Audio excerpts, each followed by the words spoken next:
Muy buenas noches a todos. Gracias por estar tan puntualitos conectados en esta sesión académica del Grupo de Trabajo de Tiroides de la Sociedad Mexicana de Nutrición y Endocrinología, que ya llevamos algunos meses haciéndola. Y en esta ocasión contamos con la presentación de nuestro queridísimo Pedro Gómez, que es parte activo del Grupo de Trabajo de Tiroides. Antes de que él empiece con este tema tan interesante que es el síndrome metabólico y enfermedades tiroideas, estableciendo una relación bidireccional entre el síndrome y la tiroides y viceversa. Permítanme comentarle brevemente algunos puntos del currículum del doctor Pedro. Pedro tiene una especialidad en endocrinología y alta especialidad en enfermedades tiroideas que la realizó en el Centro Médico Nacional 20 de noviembre por la UNAM. También tiene una maestría didáctica en Ciencias de la Salud por la Universidad Anáhuac. Es miembro de la Sociedad Mexicana de Nutrición y Endocrinología, también del Colegio de Endocrinólogos de México, también de la ATA, de la Asociación Latinoamericana de Tiroides y de la Endocrine Society. Y como les decía, miembro activo de nuestro grupo y un gran aliado y colaborador en esta etapa que me ha tocado como coordinador. Y además es profesor de pregrado y posgrado de la UNAM y de la Salle. Entonces, sin más preámbulo, Pedrito, como le decimos cariñosamente, es imposible no decirle así, perdón. Muchas gracias por estar en la disposición de platicar con nosotros de este tema tan interesante y te dejo el micrófono. Sepan los presentes que pueden hacer preguntas en el chat. Al finalizar, pues también pueden hacerlo a través del micrófono, sentirse en toda libertad. Y en el chat les estaré poniendo el link para que pongan sus datos para la constancia por participar en esta sesión. Y de nuevo, gracias por estar. Adelante, Pedrito. Pues muchas gracias, Cora, por la presentación. Gracias a los miembros de este entusiasta grupo de trabajo y pues a todos los que nos acompañan en estas sesiones. Hemos tenido sesiones muy interesantes. Tengo la vara alta después de las sesiones del doctor David de la Clínica Mayo y del doctor Pitoya de Buenos Aires, pero espero que sea de utilidad esta plática que vamos a dar.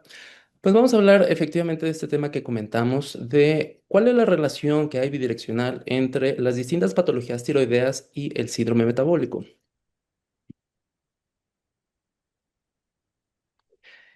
Y bueno, tanto las características clásicas del síndrome metabólico como sus asociados, como MASLD, como el síndrome ovárico poliendocrino metabólico, comparten distintos mecanismos fisiopatológicos con las diferentes patologías tiroideas, tanto patologías neoplásicas como enfermedad nodular tiroidea, el cáncer diferenciado de tiroides y la enfermedad funcional tiroidea, hipotiroidismo, hipertiroidismo.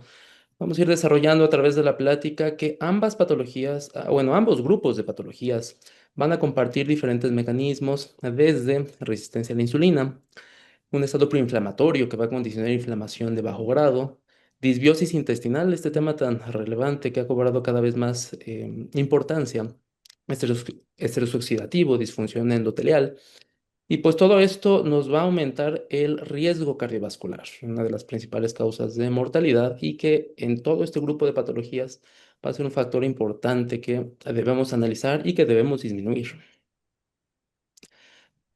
Por cuestiones de la plática, dividí la plática en disfunción tiroidea y posteriormente vamos a hablar de enfermedad nodular tiroidea y de cáncer de tiroides.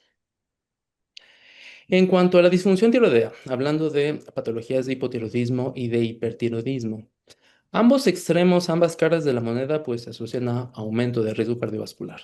Por un lado, como ya sabemos, y vamos a detallar los mecanismos fisiopatológicos, en el hipotiroidismo, pues sabemos que puede haber mayor obesidad, dislipidemia, hipertrigliceridemia, elevación de colesterol LDL, puede haber resistencia a la insulina, alteración del metabolismo glucémico, aumento de la presión arterial y pues todo en su conjunto va a causar un aumento de la prevalencia del síndrome metabólico. Vamos a ver todos los estudios, bueno, algunos de los estudios observacionales que hacen esta asociación.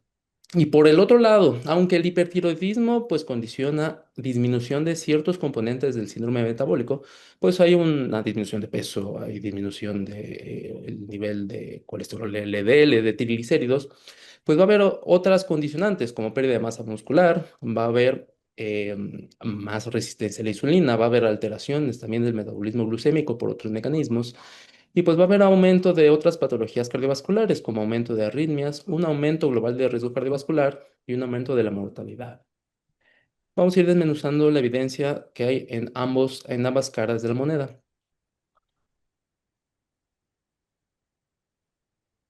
Hablando específicamente del hipotiroidismo y el síndrome metabólico.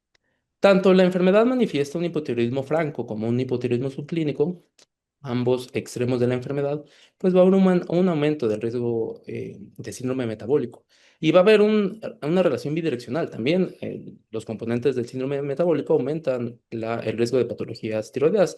Aquí vamos a ver algunos estudios observacionales, cuál es la evidencia epidemiológica. Aquí estamos viendo un metaanálisis de 10 estudios con aproximadamente una N de 6.000 en donde se observó un odds ratio de 1.9 de riesgo de presentar síndrome metabólico en pacientes con hipotiroidismo franco contra pacientes eutiroideos.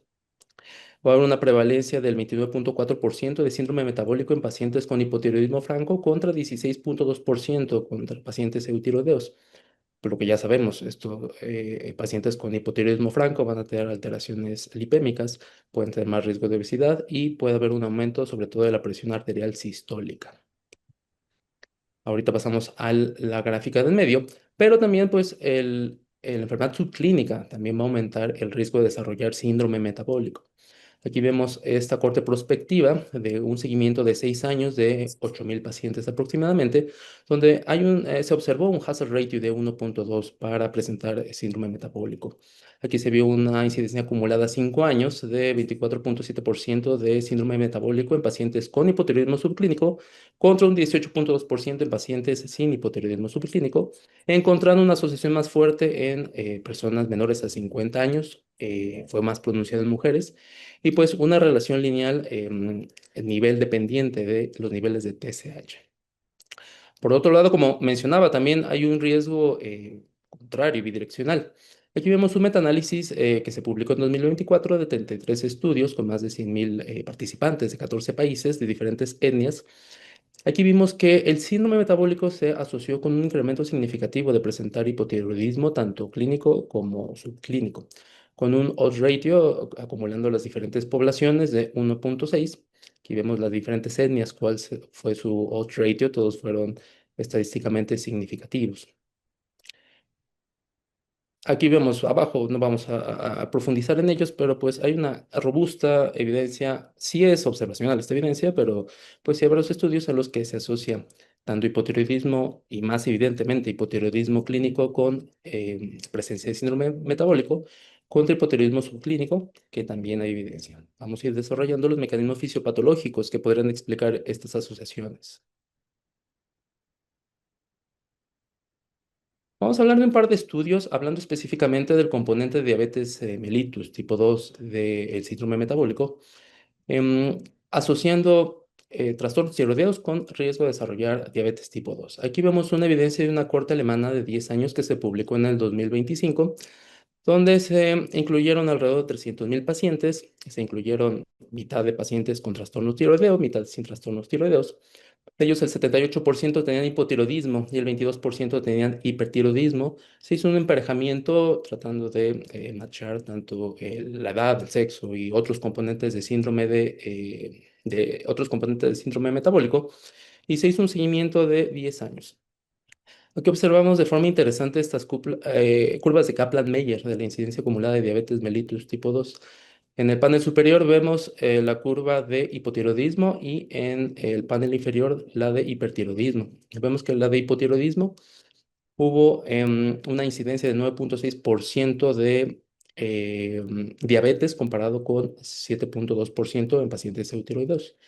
Y en hipertiroidismo también, algo similar, vemos una incidencia de 11.2% contra el 9.1% en pacientes eutiroideos. Entonces, tanto hipotiroidismo como hipertiroidismo aumenta el riesgo de presentar diabetes mellitus durante su seguimiento. Aquí vemos el hazard ratio a 10 años, que tanto hipotiroidismo como hipertiroidismo. Hipotiroidismo, un hazard ratio de 1.3 e hipertiroidismo de también algo similar, 1.3. Aumenta el riesgo de desarrollar diabetes, pacientes con disfunción tiroidea. Am, la asociación también fue más fuerte en adultos jóvenes, tanto en hombres como en mujeres, y tanto en pacientes que presentaban un índice de masa corporal elevado como en pacientes que presentaban un índice de masa corporal en rango de sobrepeso. Entonces, en todos los grupos, en los subgrupos, se observó esta asociación. Aquí vamos a ver otro estudio en donde también se asoció disfunción tiroidea con riesgo futuro de presentar diabetes. Esto fue un metaanálisis de estudios prospectivos. Se incluyeron dos estudios con aproximadamente 300.000 participantes con 17.000 casos incidentes de diabetes tipo 2. Se incluyeron pacientes de 8 países diferentes, una etnia variada. Se incluyeron estudios prospectivos con una alta calidad metodológica y se realizó este metaanálisis. Si bien se vio cierta tendencia de una TSH elevada y con una relación en J, o sea, tanto una T3, T4 alta como una T3, 4 baja, con cierta asociación de aumento de riesgo para desarrollar diabetes, no fue estadísticamente significativa, pero se observó cierta tendencia y vamos a centrarnos un poquito en el panel de la derecha en que aproximadamente por cada aumento de TSH en una milunidad por litro, hubo un aumento de 11% de presentar diabetes mellitus tipo 2. Y por una disminución de T3 libre de un picomol litro, se observó un aumento de 23% de riesgo de presentar también diabetes tipo 2. Y por una disminución de la T4 libre de un picomol litro, se aumentó el 17% de este riesgo. A partir de una TSH de 5 aumentó este riesgo. Algunas cosas no fueron tan estadísticamente significativas, pero pues la tendencia también nos indica que esta disfunción tiroidea aumenta el riesgo de presentar diabetes tipo 2. Hablando específicamente de la contracara, de hipertiroidismo, ¿qué estudios epidemiológicos existen? Como les mencionaba, si bien se observa una disminución de algunos componentes del síndrome metabólico, menos obesidad visceral, menos dislipidemia, sí se observa un incremento de otros desenlaces cardiovasculares. Como ya sabemos, y obviamente, pues más riesgo de fibrilación auricular. Em, Aproximadamente un hipotiroidismo subclínico tiene un hazard ratio de 1.6 para aumentar el riesgo de fibrilación auricular y un hazard ratio de 1.24 para aumentar la mortalidad cardiovascular. Este fue, perdón, hipertiroidismo subclínico. Por otro lado, pues en el hipertiroidismo manifiesto, pues esto es todavía más evidente. Aquí vemos distintos estudios observacionales en donde se corrobora lo que ya mencionábamos, pues hay menor índice de masa corporal, aunque fisiopatológicamente vamos a explicarlo más adelante, en el hipertiroidismo puede haber más resistencia a la insulina. Por ejemplo, en esta corte del estudio de Rotterdam se observó una menor niveles del índice de resistencia OMA. Y pues sí, hubo menos prevalencia de distintos factores asociados a síndrome metabólico. Hay menos prevalencia de dislipidemia, como pues es obvio por la acción de las hormonas tiroideas que vamos a más adelante a comentar. De forma general, pues hay menos componentes de síndrome metabólico, pero pues hay mayor cantidad de desenlaces cardiovasculares adversos en pacientes con hipertiroidismo subclínico e hipertiroidismo clínico. Hablando un poquito de la fisiopatología, vamos a hablar de forma general. En este esquema, pues vemos un poco de lo que pasa en el estado proinflamatorio de la resistencia a la insulina. Sabemos que al haber un exceso de tejido adiposo que se acumula de forma disfuncional, empieza a producir citocinas proinflamatorias, interferón gamma, interleucina 6. Em, Esto puede hacer que disminuya la actividad de las desyodasas. Sabemos que un estado proinflamatorio puede disminuir un poco la conversión de T4 a T3. Por el otro lado, al haber resistencia a la insulina, pues espera una hiperinsulinemia. Esto puede hacer, y vamos a ver las vías más adelante, que aumente ciertas vías de señalización intracelulares de los tirocitos, que haya bocio o que haya enfermedad nodular tiroidea y también que pueda haber enfermedad cáncer tiroideo. Por otro lado, cuando hay hipotiroidismo, pues esto va a hacer que se capte menos glucosa en los tejidos, va a haber una regulación a la baja de los transportadores GLUT4. Em, Esto nos puede condicionar al aumento de la gluconeogénesis hepática. Ahorita vamos a desmenuzar un poquito más qué pasa en el metabolismo glucémico, tanto en hipertiroidismo como hipotiroidismo. Pero pues esta asociación de un estado proinflamatorio puede condicionarnos mayor incidencia de enfermedad nodular tiroidea, de cáncer de tiroides y puede causar cierto grado de disfunción tiroidea. Más adelante vamos a hablar de este famoso aumento leve de la TSH en pacientes que viven con obesidad. Para hablar de más a fondo de el mecanismo de acción de las hormonas tiroideas, vamos a centrarnos primero en el centro de, valga la redundancia, en el centro de la diapositiva. Recordemos que hay mecanismos canónicos y no canónicos de la acción de las hormonas tiroideas. Los canónicos, pues, son mecanismos nucleares. Estos mecanismos nucleares, pues, tardan un tiempo de horas a días en tener acciones.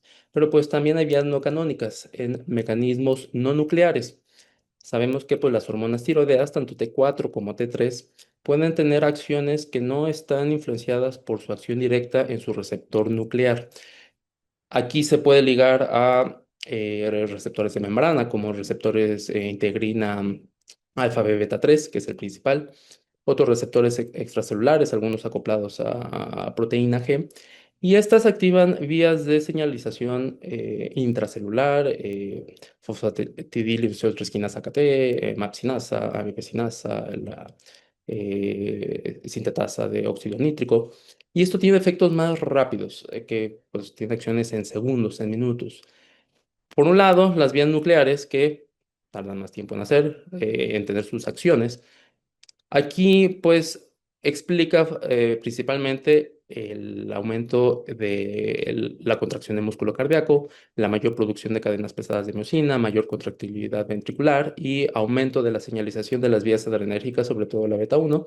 Y pues también efectos sobre la electrofisiología del cardiomiocito, hay mayor expresión de canales ATPasa o dependientes de calcio y mayor actividad adrenérgica. Esto en suma pues causa un efecto cronotrópico y nootrópico positivo y pues aumenta el gasto cardíaco. Por el otro lado, las vías no genómicas, por un lado, que recuerden que esto pues, son segundos a minutos entre sus acciones, como aumenta la producción de óxido nítrico y aumenta la recaptación de calcio, esto causa vasodilatación, eso disminuye el volumen circulatorio periférico, disminuye la perfusión renal, y esto activa el sistema renina, angiotensina, aldosterona, esto aumenta el volumen plasmático. Por un lado, estas vías no canónicas pueden tener cierto efecto cardioprotector de las hormonas tiroideas, ayudar a la adaptación metabólica isquémica, regular la contractilidad vascular y por regular otras respuestas rápidas de la célula. Entonces, a grandes rasgos, estos son los efectos que tienen las hormonas tiroideas, tanto por sus efectos canónicos como no canónicos, a nivel cardiovascular. Por otro lado, a nivel del control glucémico, pues ya sabemos que pacientes con disminución de las hormonas tiroideas, aunque por un lado va a disminuir la producción de glucosa porque hay gluconeogénesis y glucogenólisis más lenta en los hepatocitos, y además va a haber disminución de la absorción de glucosa. También en el tejido adiposo va a haber disminución de la sensibilidad a la insulina. Entonces, eso nos va a causar resistencia a la insulina. Y a nivel del músculo esquelético, pues también va a haber disminución de la producción de glucosa por mecanismos similares que en el hígado. Por otro lado, en el hipertiroidismo, pues a nivel hepático va a haber mayor producción de glucosa, mayor gluconeogénesis y glucogenólisis. Y a nivel hepático también va a haber mayor resistencia a la insulina. Puede haber más apetito, lo que condicione más ingesta de alimentos. Y en el pancreático, pues puede haber estimulación de las células beta pancreáticas que conduzcan a hiperinsulinemia, pero pues también puede haber apoptosis de las células beta pancreáticas y degradación más rápida de la insulina. A nivel de intestino delgado se va a absorber más rápido la glucosa y a nivel de tejido adiposo va a haber mayor lipólisis. Este desbalance del metabolismo glucémico puede explicar en parte el mayor riesgo de desarrollo de diabetes en pacientes que tienen disfunción tiroidea. ¿Qué pasa a nivel hepático? Y ese pues, es un tema muy importante también por su asociación con muscle D y con lo que pasa en el metabolismo de las lipoproteínas. De forma general, puede haber acciones directas de las hormonas tiroideas en el hepatocito. También la TSH puede tener acciones directas, independientemente de su acción de las hormonas tiroideas, directamente en el hepatocito por inducción de varios factores de transcripción, de varios receptores nucleares y expresión de diferentes enzimas, va a haber aumento de la lipogénesis de nuevo. Em, ah, y bueno, también estamos viendo aquí en este esquema lo que pasa en un paciente que tiene disminución de las hormonas tiroideas y elevación de la TSH. Em, Al bajar las hormonas tiroideas va a disminuir la lipasa hepática, lo que va a aumentar la movilización de ácidos grasos. Además, se van a disminuir diferentes enzimas expresadas a nivel mitocondrial. Eso va a disminuir la biogénesis que pasa en la mitocondria, la oxidación de ácidos grasos que pasa en la mitocondria y la mitofagia que pasa en la mitocondria. La acción directa, que esto es interesante, que pasa en el hepatocito mediada por TSH, que aquí entra en diferentes vías de señalización como AMP sinasa o también actúa las hormonas tiroideas en la proteína de unión del elemento de respuesta a esteroles. Cuando hay un exceso de TSH, la misma TSH puede hacer que haya más gluconeogénesis, más estatosis, menos síntesis de ácidos biliares y mayor síntesis de colesterol. Y bueno, también la disminución de hormonas tiroideas, pues disminuye la expresión de receptores de LDL. Eso puede hacer que haya mayores niveles de LDL en estos pacientes. Otro tema importante, la disbiosis intestinal. Sabemos que los componentes del síndrome metabólico, como la obesidad y la diabetes tipo 2, reducen la diversidad microbiana que hay a nivel intestinal y hace que se enriquezcan especies gram negativas que tienen actividades proinflamatorias.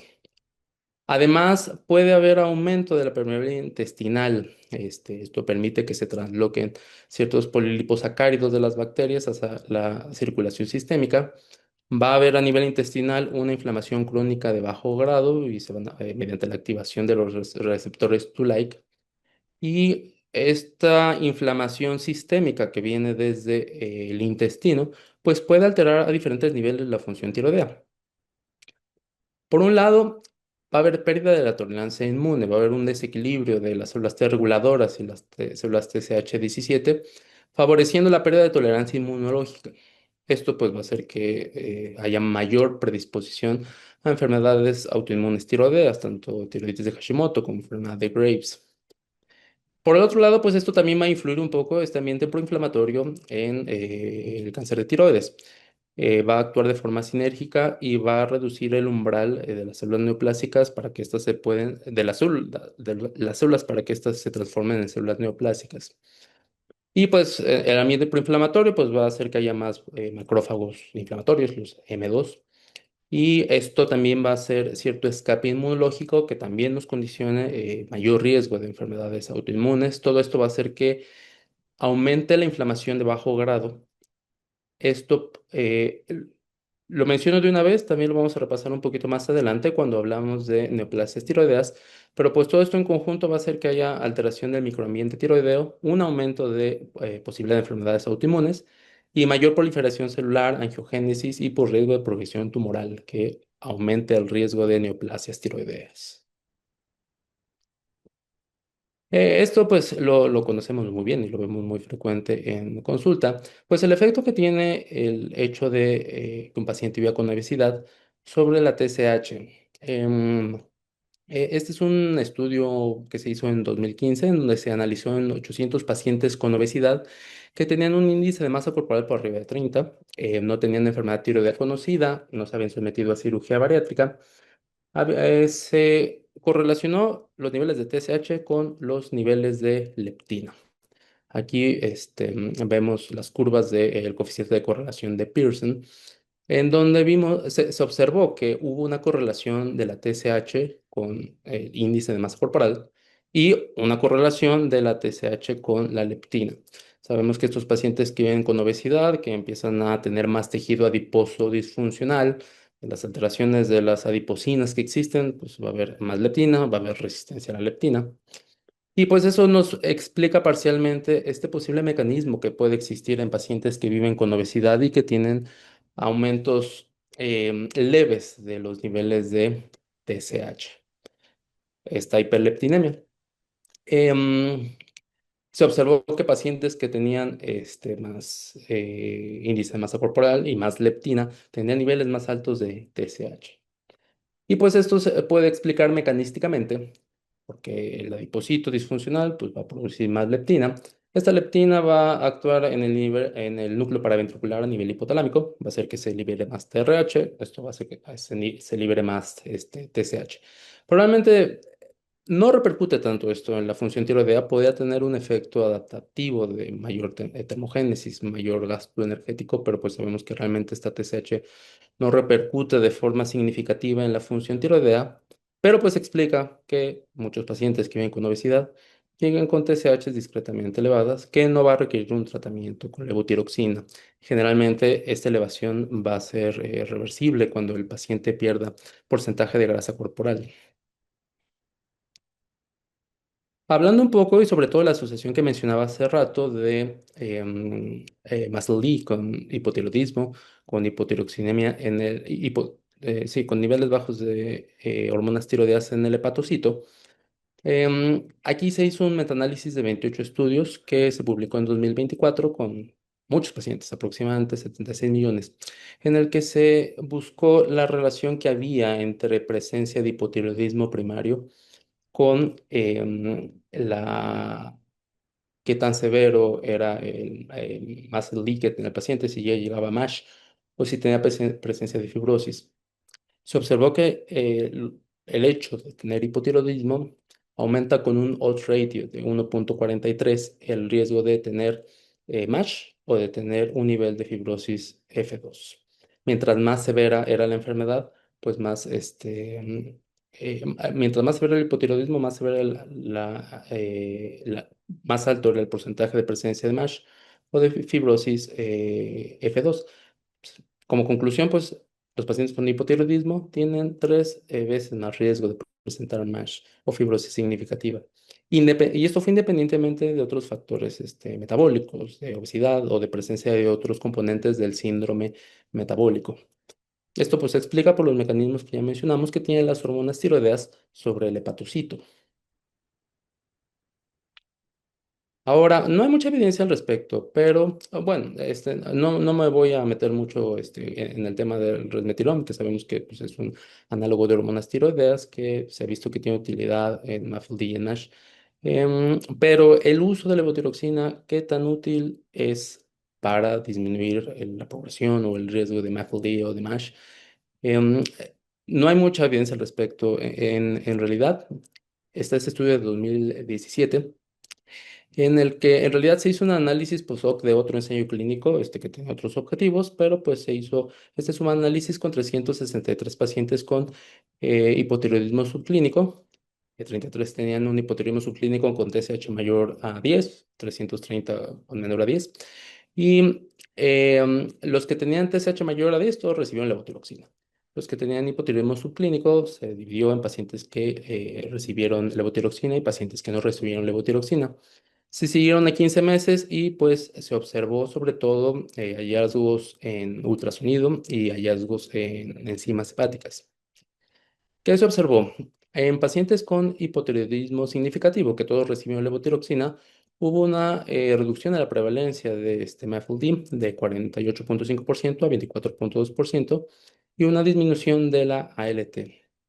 Estadísticamente significativa, numéricamente discreta. Mm, De todos los pacientes, ya sea con y sin levotiroxina, que tenían un hipotiroidismo subclínico con TSH menores a 10, no hubo un cambio significativo en la prevalencia de MAFLD ni en los niveles de ALT cerca. Pero haciendo su análisis Los pacientes que tenían hipotiroidismo subclínico leve y además tenían dislipidemia, sí hubo una reducción de la prevalencia de MAFLD y hubo una disminución significativa de los niveles de ALT-C. Entonces, en conclusión, pacientes con un hipotiroidismo subclínico con TSH mayor a 10 sí presentan un impacto el tratarlo con levotiroxina a esta población. Pacientes con hipotiroidismo subclínico con TSH menor a 10, perdón. Em, si tienen dislipidemia, sí hay un beneficio. Si no tienen dislipidemia, realmente no hay un beneficio significativo. Bueno, esto brevemente, pues sabemos y es obvio que pues al tratar pacientes con hipotiroidismo, pues va a mejorar su perfil lipídico. Mm, Tanto es pacientes con hipotiroidismo manifiesto como pacientes con hipotiroidismo subclínico. Em, Voy a pasar a la siguiente diapositiva, que pues es la pregunta que pues nos seguimos haciendo.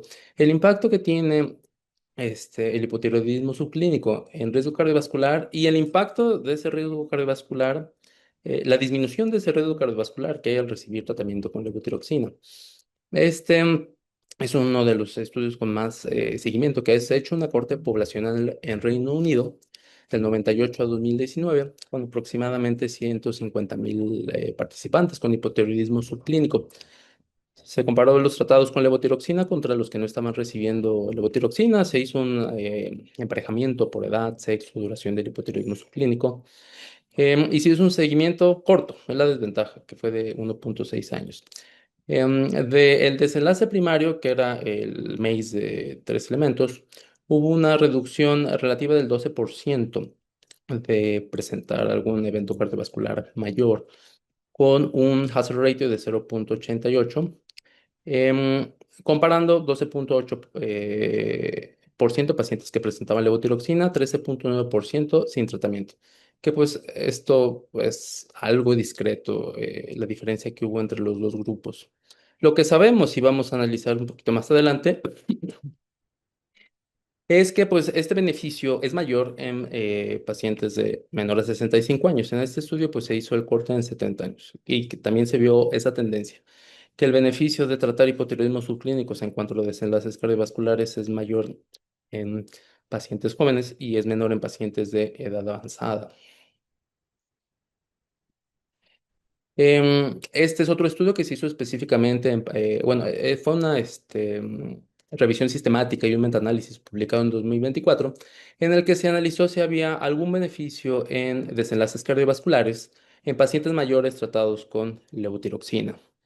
Em, Se incluyeron, perdón, 37, 7 estudios finalmente con participantes mayores a 65 años, 3.000 participantes, eh, y que se observó, pues, que realmente no hay un beneficio. Aquí vemos en este forest plot que pues todos los estudios rebasaban la unidad. Y aunque la evidencia es observacional de estos estudios y es la desventaja que tenemos en la mayoría de los estudios de impacto de tratamiento de hipotiroidismo y hipertiroidismo subclínico, pues en cualquier desenlace es que en general son estudios pequeños, observacionales y algunos a muy corto seguimiento. Pero pues con esto y ya tenemos cierta idea de que no hay un beneficio claro de tratar hipotiroidismo subclínicos en personas mayores a 65 años. Haciendo una recopilación de pues, las recomendaciones que ya conocemos para tratar a pacientes con hipotiroidismo subclínico, pues siempre va a ser individualizar. La mayoría de las guías pues van a estar de acuerdo en tratar a la mayoría o a todos los pacientes con TSH mayores a 10. Sabemos que pues en el rango entre 4,5 y 10 pues vamos a ver varios factores, incluyendo el riesgo cardiovascular y algunas otras cuestiones. Y pues sabiendo que pacientes mayores a 65 70 años, pues el riesgo, el beneficio, no va a haber mucho beneficio de tratar a esta población. Ahí por ahí hay otro corte que podemos considerar de 7 en pacientes con riesgo cardiovascular, que pues realmente esta es una recomendación de expertos. Y pues como la mayoría de la evidencia en este tema es débil, Pero estas son las recomendaciones para hacer un repaso de lo que ya conocemos para el tratamiento de hipotiroidismo subclínico. Y bueno, en la contraparte, en hipertiroidismo subclínico, pues todavía tenemos menos evidencia. Realmente, pues muchas de las recomendaciones son recomendaciones de expertos. Hay un estudio que se publicó en 2024, que es un ensayo clínico aleatorizado, en donde pues su principal desenlace cardiovascular era fibrilación auricular y pues no hubo reducción de fibrilación auricular a 5 años en pacientes con hipertiroidismo subclínico. Em, Como sabemos, aquí al contrario del hipotiroidismo subclínico, pues vamos a considerar tratar a un mayor número de pacientes arriba de 65 años, pues por el riesgo de presentar alguna cardiopatía como fibrilación auricular, insuficiencia cardíaca, enfermedad coronaria, fracturas. Pero en esta área, pues la evidencia es todavía más limitada. Este concepto me pareció interesante, que pues lo pondré también un poquito a su consideración de Eh, este es el doctor Kalra de la India, que propuso esta idea de hacer una tirovigilancia en pacientes con síndrome metabólico. Tendrá sus ventajas, tendrá sus desventajas, y pues el racional de esta tirovigilancia es que hay una pues la evidencia que ya mencionamos, que hay una alta prevalencia de síndrome metabólico en pacientes que viven con disfunción tiroidea y viceversa. Y pues el impacto clínico que tienen en desenlaces cardiovasculares, en prevalencia de MAFLD, de MASH, de aumento de riesgo cardiovascular, su relación bidireccional y que pues hay ciertas causas modificables que podemos dar un tratamiento precoz. Entonces, esta tirovigilancia recomienda pues hacer escrutinio y vigilancia de la función tiroidea en ciertas poblaciones, pacientes con diabetes, obviamente tipo 1, pues porque tienen más riesgo de tener hipotiroidismo autoinmune, también pacientes con diabetes tipo 2, pacientes que tienen obesidad, específicamente obesidad central, o que tienen sobrepeso, si tienen características específicas, un exceso de grasa visceral. La leptina, pues no lo medimos de rutina, pero si se llega a medir, si hay leptinemia, si hay presencia de otros componentes del síndrome metabólico, pacientes con MASLD, pacientes con MASH, pacientes con síndrome ovárico metabólico poliendocrino, pues por la mayor prevalencia que puede haber en esta patología de autoinmunidad tiroidea, de que de parte de los criterios de este diagnóstico de esta patología, pues es descartar otras patologías que se parecen, pues también tenemos que descartar hipotiroidismo. Y pues va a haber resistencia a la insulina, que ya vimos que va a haber cierta asociación en ciertos mecanismos fisiopatológicos. No hablé mucho de enfermedad renal y tiroides en esta sección. La doctora Gabriela Brenta, que nos ha acompañado varias veces, publicó, creo que hace 6 meses, una excelente revisión en Nature. Es muy, muy buena. Pero pues pacientes con enfermedad renal, proteinuria, también podría estar justificado hacer tamizaje de enfermedad tiroidea, obviamente pacientes con dislipidemia y pues ciertas poblaciones de pacientes con enfermedades cardiovasculares, hipertensión resistente, dislipidemia, FA, insuficiencia cardíaca, enfermedad coronaria, antecedentes de eventos cardiovasculares.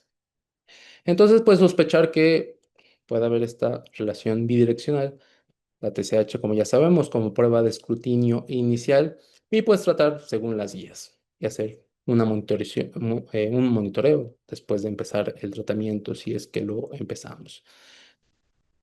Entonces, pues me pareció interesante este concepto de la tirovigilancia que propone el doctor Clark en pacientes que viven con síndrome metabólico.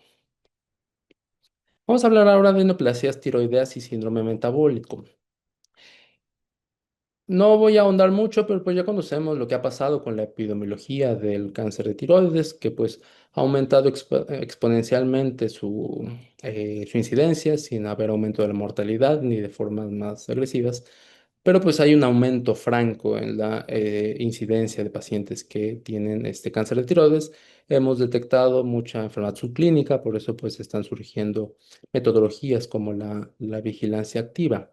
Vamos a ver en las siguientes diapositivas, pues cierta evidencia que asocia componentes del síndrome metabólico y los posibles mecanismos fisiopatológicos que ya mencionamos algunos. Aquí vamos a ver un metaanálisis de cortes prospectivas. Se incluyeron 22 cortes prospectivas con 2 millones de pacientes. hubo casi 3.000 casos incidentes de cáncer de tiroides. ¿Qué se observó? Pacientes que presentaban una elevación del IMC a edad más temprana, pacientes con un IMC basal en la adultez más elevado, pacientes con mayor circunferencia de cintura, una ganancia de peso marcada a través del tiempo, tenían un riesgo con un hazard ratio pues, mayor de uno de presentar cáncer de tiroides. Esto pues se explica por cierta exposición acumulativa. Mientras más tiempo un paciente vive con obesidad, pues está más tiempo en un estado proinflamatorio. Y pues esto puede aumentar el riesgo de presentar neoplasias tiroideas por los mecanismos que vamos a comentar más adelante. Y pues se observó tanto cáncer papilar como folicular. Llama la atención que también observaron cierto aumento del cáncer anaplásico, más no de cáncer medular. Aquí vemos otros datos adicionales. Este es un estudio de corte de casi 3 millones de pacientes, bastante grande, que se publicó en 2022, en donde se hizo diferentes clústeres de pacientes según los componentes de síndrome metabólico que tenían. Se observó que mientras más componentes había de síndrome metabólico, más riesgo relativo de presentar alguna neoplasia tiroidea había. En esta otra metaanálisis de 22 estudios con casi 2 millones de pacientes que publicó la doctora Kitahara en 2016, pues también observó diferentes componentes de la obesidad, específicamente un aumento en la obesidad abdominal y específicamente adiposidad visceral con un riesgo relativo aumentado de presentar cáncer de tiroides. ¿Qué explicaría esta asociación? Y pues esto explica la asociación con otras neoplasias que tiene la obesidad. Alguien que vive con obesidad, con esta disfunción metabólica, pues va a presentar una inflamación de bajo grado crónica. Por un lado, también va a haber hiperinsulinemia. Vamos a ver que la expresión de ciertos receptores específicos de insulina aumenta el riesgo de poder tener neoplasias tiroideas. Ciertos receptores de insulina se van hacia vías más mitogénicas que metabólicas. Eso aumenta la proliferación celular. La alteración de las adiposinas y la producción de citocinas proinflamatorias, que haya más macrófagos proinflamatorios, M1 y estrés oxidativo, y parte de la disbiosis intestinal que ya mencionamos. Pues todo eso va a hacer que en el microambiente tumoral haya más inflamación, más expresión de vías proinflamatorias. eh, Estas células van a tener resistencia a la apoptosis, más angiogénesis, pueden tener más invasión y finalmente progresión tumoral. Lo que les mencionaba hace rato, bueno, ahí ya sabemos que las diferentes vías de la señalización de la insulina, parte de las vías mitogénicas, la fosfatilinositoaltrecinasa AKT, la mapsinasa, pues van a tener acciones de proliferación celular. Va a hacer que se sinteticen más proteínas, van a suprimir los genes de supresión tumoral. Esto puede hacer que haya más desarrollo de células neoplásicas.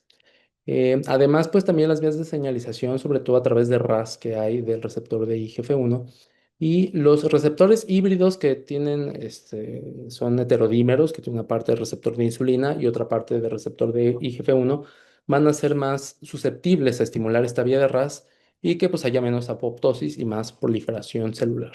Y si de forma concomitante hay sinergia de la TSH, que pues ya sabemos que parte de sus acciones es fomentar la proliferación de células foliculares, todo este microambiente puede llevar tanto a la aparición de nódulos tiroideos como de cáncer de tiroides. Lo que les mencionaba hace rato, pues hay diferentes isoformas de receptores de insulina. Hay el tipo B, que tiene acciones más metabólicas, va a predominar en el hígado, en el músculo, y pues va a mediar más las acciones metabólicas de la insulina, como la captación de glucosa. Puede aumentar la resistencia a la insulina. Nos va a ayudar más a la homeostasis metabólica. Por otro lado, va a haber el tipo A, que va a tener más efectos sobre las vías mitogénicas y sobre la proliferación celular. Va a aumentar la supervivencia celular, va a aumentar la progresión tumoral. Entonces, cuando tenemos este switch metabólico hacia lo más mitogénico, hacia el subtipo A del receptor de insulina, estamos más predispuestos a tener cáncer de tiroides. Las adiposinas, pues como sabemos, va a haber hiperleptinemia, y ya lo mencionábamos hace rato en la obesidad, y pues esta va a tener cierto efecto protooncogénico y puede promover migración, invasión y transición del epitelio y del mesénquima en células con cáncer de tiroides por diferentes vías de señalización. La adiponectina, que tiene efectos antioncogénicos, va a estar disminuida en pacientes que viven con obesidad con síndrome metabólico. Y pues esto nos va a quitar ciertos frenos en ciertas vías de señalización, va a quitar ciertas vías de señalización protectoras como la MP sinasa. Eso va a alterar la apoptosis celular, la homeostasis metabólica y pues las citocinas proinflamatorias, la interleucina 6, el factor de necrosis tumoral alfa, algunos segundos mensajeros como esta 3, la acumulación de macrófagos M1, pues todo esto va a acumular la angiogénesis, la remodelación del estroma. Y pues esto en conjunto va a hacer que proliferen las células, que invadan más, que haya más supervivencia, más angiogénesis y más inestabilidad genómica. Va a haber otros mecanismos que también pueden estar involucrados de otras áreas metabólicas. La TSH, pues ya sabemos cuáles son sus efectos, pero también interesantemente, la angiotensina 2 al activar su receptor de angiotensina tipo 1, puede aumentar la angiogénesis y la producción de metaloproteinasas. Eso hace que haya cánceres más invasivos, con mayor migración y mayor proliferación celular. Este, mm, entonces, si tenemos más presencia de receptores tipo 1 de angiotensina 1, podemos tener cánceres más agresivos. Por otro lado, se ha asociado niveles de la enzima convertidora de angiotensina 2 más bajos que se puede asociar a cánceres más agresivos y con metástasis a distancias, porque perdemos cierto efecto protector, antiinflamatorio, antiproliferativo, antioxidante.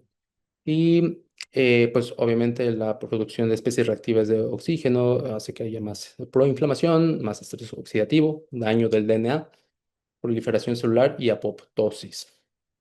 Este estudio que se les voy a mencionar brevemente me pareció interesante, pues todo la medicina pues va a ir evolucionando un poco más a la medicina genómica.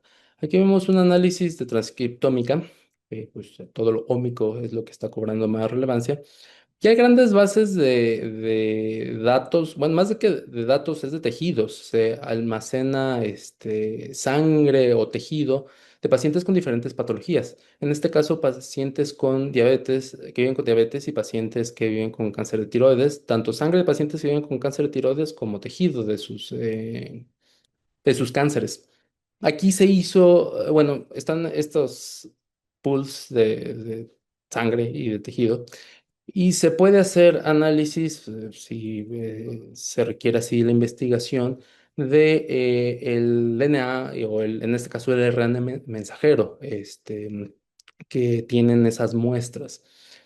Pues se hace el análisis, la secuenciación de este RNA mensajero, se hace un análisis bioinformático, se hace un paramiento de ciertos genes que podrían estar eh, tanto presentes en pacientes que viven con diabetes tipo 2, tanto con pacientes que viven con cáncer de tiroides.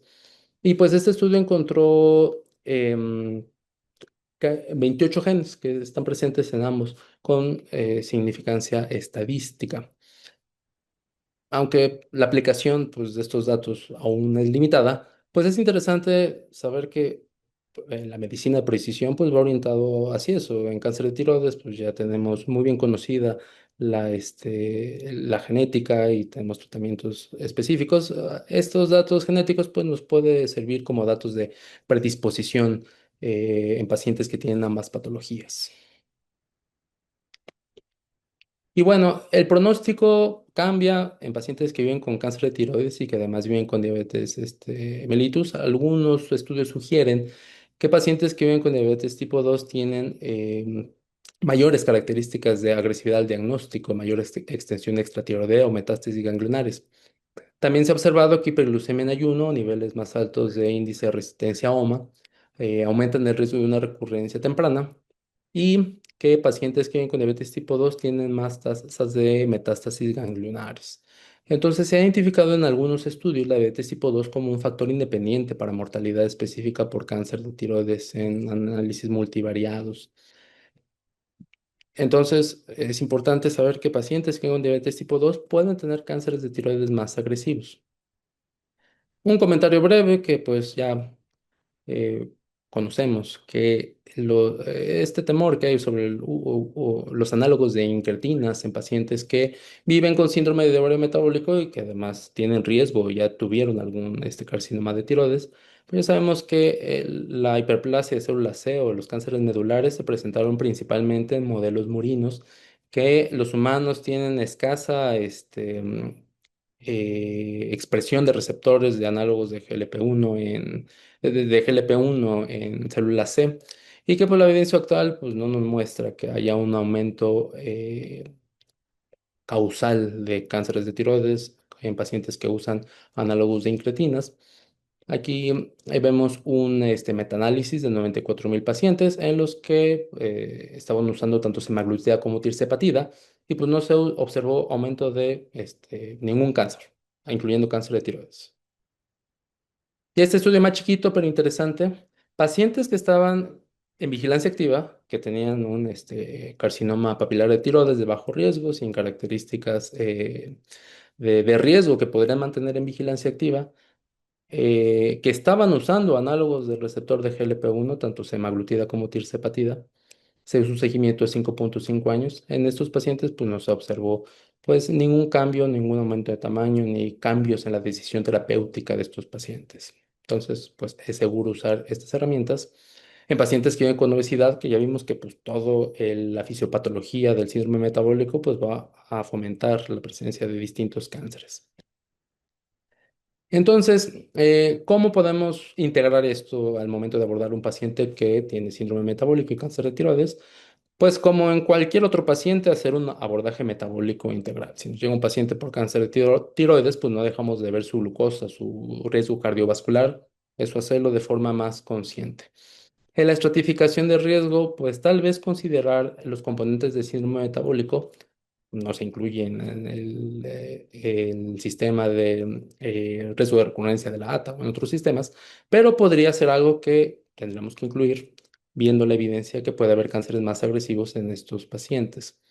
En pacientes que están en vigilancia activa con cánceres papilares de bajo riesgo, tal vez hacer un seguimiento más estrecho y pues hacer el control adecuado metabólico en pacientes que tienen enfermedad nodular tiroidea y que además viven con algún componente de síndrome metabólico.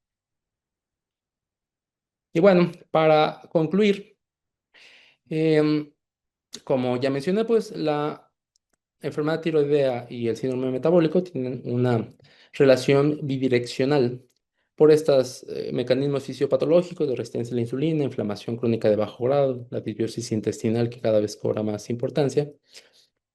Y em, estos mecanismos pueden aumentar el riesgo de disfunción tiroidea, de enfermedad nodular tiroidea y de cáncer de tiroides. Y va a aumentar el riesgo cardiovascular pacientes, sobre todo que viven con disfunción tiroidea. En todos nuestros pacientes queremos disminuir el riesgo cardiovascular. Entonces hay que tratar tanto la disfunción tiroidea como los componentes del síndrome metabólico con las herramientas que tenemos. Evaluar de forma integral al paciente. Básicamente el mensaje que dejaría de forma final. Les agradezco mucho su atención. Mi correo sí tienen, bueno, ahorita vamos a hacer dudas, vamos a abrir el micrófono para preguntas.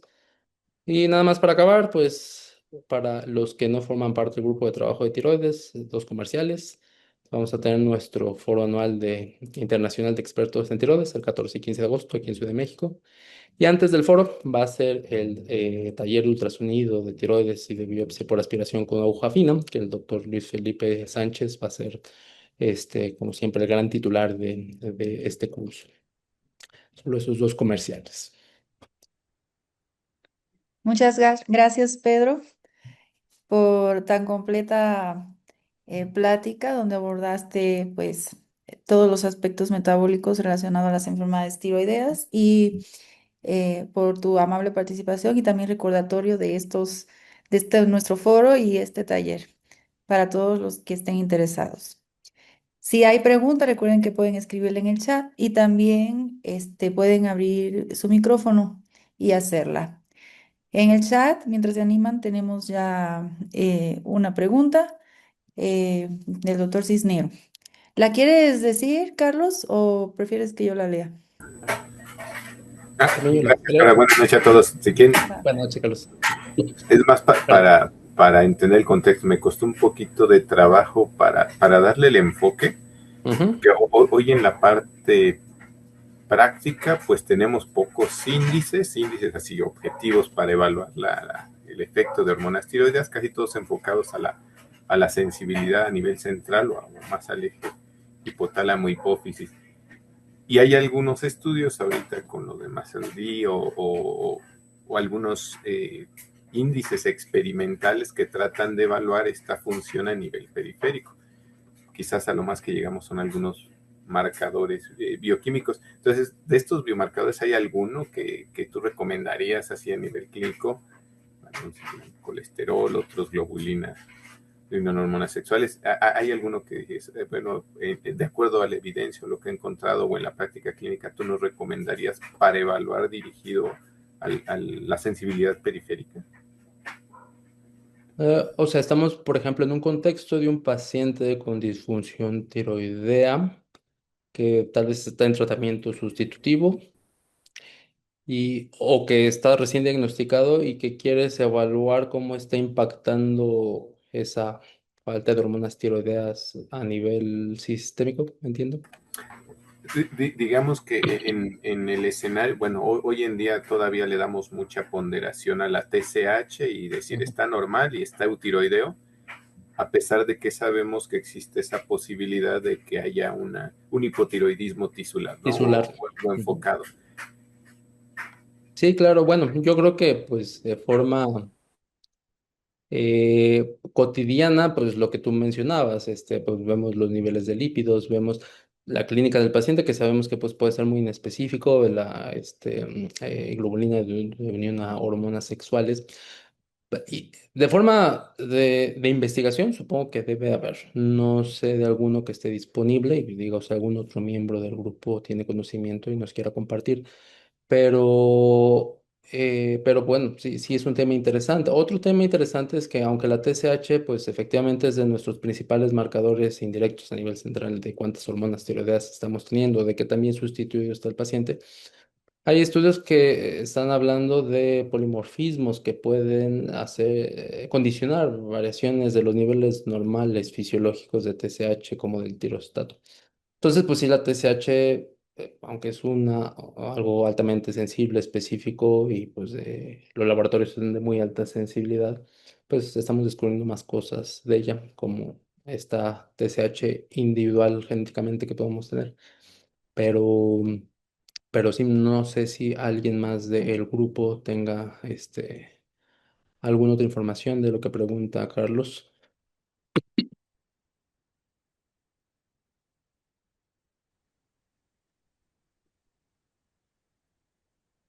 Pues parece que no hay ningún comentario extra al respecto, Pedro. Bueno.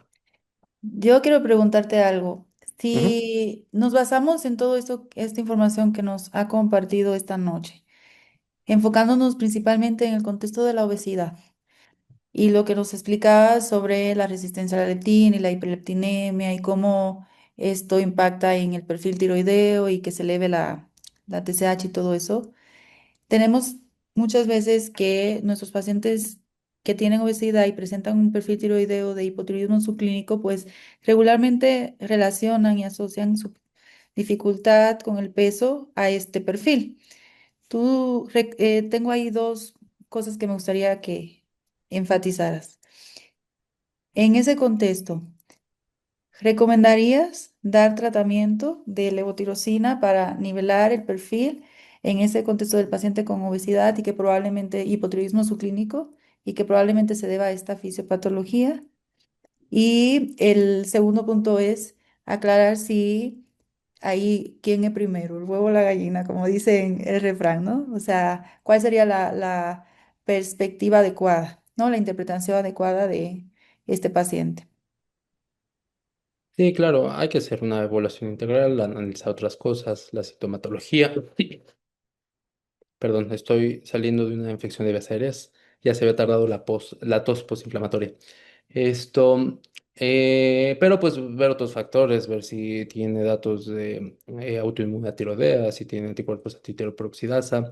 No está incluido en las guías, pero los que hacemos un poco de más de ultrasonido, pues también tal vez al ver algún dato de tiroides crónica en ultrasonido, pues sí nos orientaría hacia algo autoinmune tiroideo y hacia la idea de empezar tratamiento. Pero el puro contexto de un paciente que vive con obesidad y que pues no hay algún otro dato de disfunción tiroidea, no amerita tratamiento, como en todos los hipotiroidismos subclínicos, las elevaciones leves de TSH, lo indicado es corroborar anticuerpos, ver cuál es el comportamiento de TSH y pues muchas veces vamos a ver que esa elevación es transitoria, que al mejorar su índice de masa corporal, perder el porcentaje de grasa corporal, de grasa visceral, disminuye esos niveles de TSH.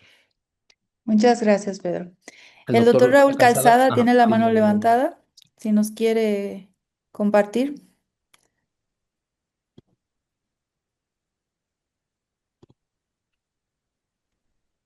Doctor Calzada, ¿quería decir algo? Abrió su micrófono, pero no se escucha. No, no se escucha el doctor. No lo escuchamos, doctor.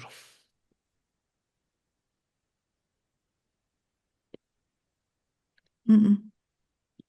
Yo no logro escucharlo. Sí. Y se ve que tiene micrófono abierto, pero no lo escuchamos, doctor. Luego, si nos quiere escribir su comentario o...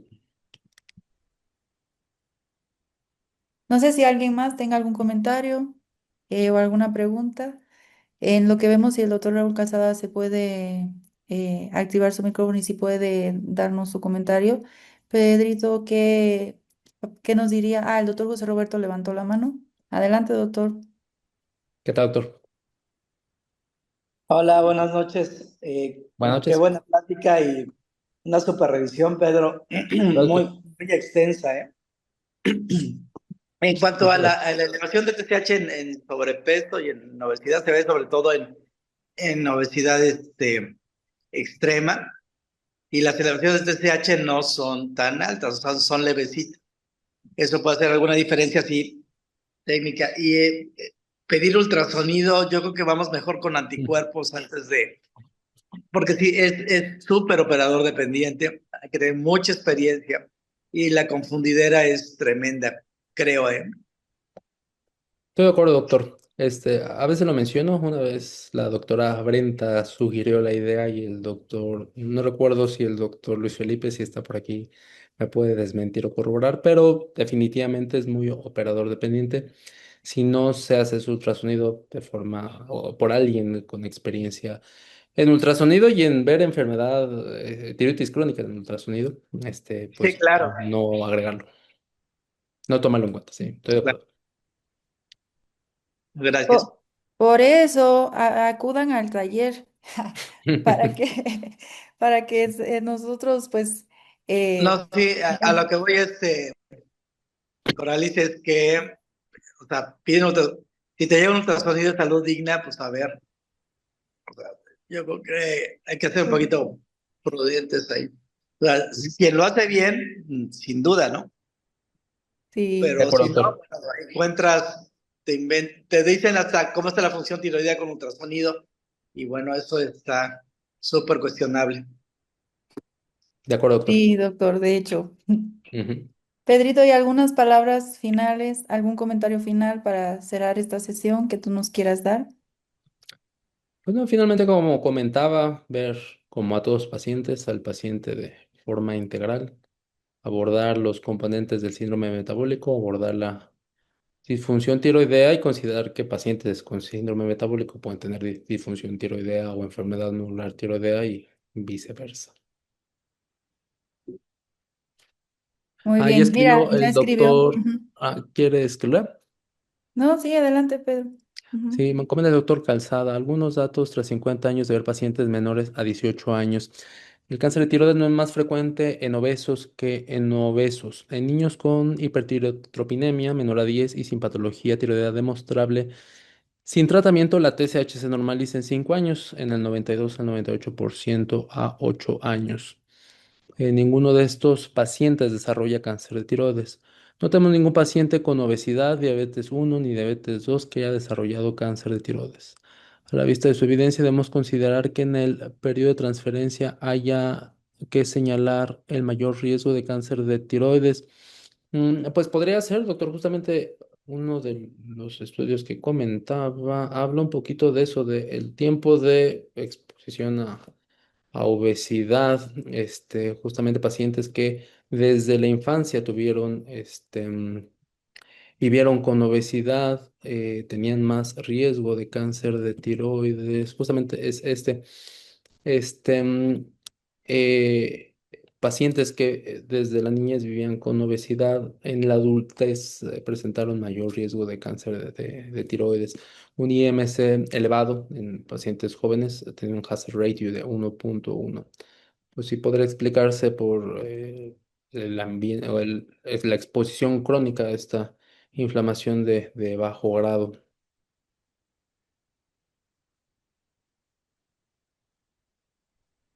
Muy bien.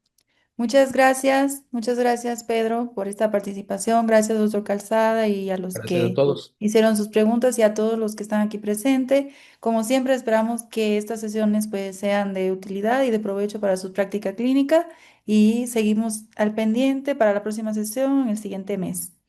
Un abrazo, cuídense mucho. Hasta luego. Gracias a todos.